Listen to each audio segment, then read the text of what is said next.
Are the European Union and its common currency facing a crisis? What can and should be done? The EU is planning a new treaty called the European Stability Mechanism, or ESM. A treaty of debt. Members of Parliament all have access to the draft legislation.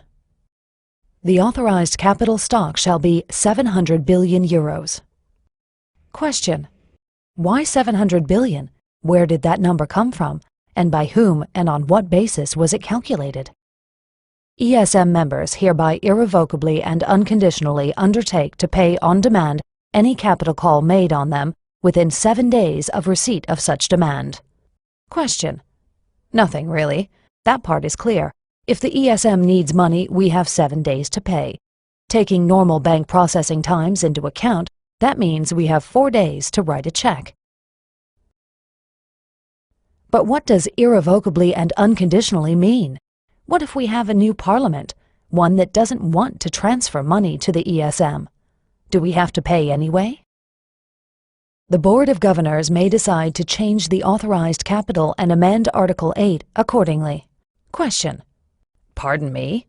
700 billion is just the beginning? The ESM can stock up the fund as much as it wants to, any time it wants to? And we would then be required, under Article 9, to irrevocably and unconditionally pay up? The ESM shall have full legal capacity to institute legal proceedings. The ESM, its property, funding, and assets shall enjoy immunity from every form of judicial process. Question: so the ESM program can sue us, but we can't challenge it in court? The property, funding, and assets of the ESM shall be immune from search, requisition, confiscation, expropriation, or any other form of seizure, taking, or foreclosure by executive, judicial, administrative, or legislative action.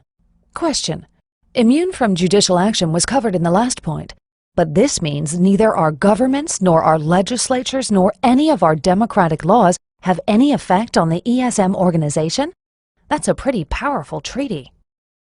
Governors, alternate governors, directors, alternate directors, the managing director, and staff members shall be immune from legal process with respect to acts performed by them and shall enjoy inviolability in respect to their official papers and documents. Question: so anyone involved in the ESM is off the hook? They can't be held accountable for anything? And does the inviolability of their papers mean we can't destroy them, or that we won't even be allowed to see what's been written? The treaty establishes a new intergovernmental organization to which we are required to transfer unlimited assets within 7 days if it so requests. An organization that can sue us but is immune from all forms of prosecution and whose managers enjoy the same immunity. There are no independent reviewers and no existing laws apply. Governments cannot take action against it. Europe's national budgets in the hands of one single, unelected, intergovernmental organization? Is that the future of Europe? Is that the new EU? A Europe devoid of sovereign democracies? Is that what you want?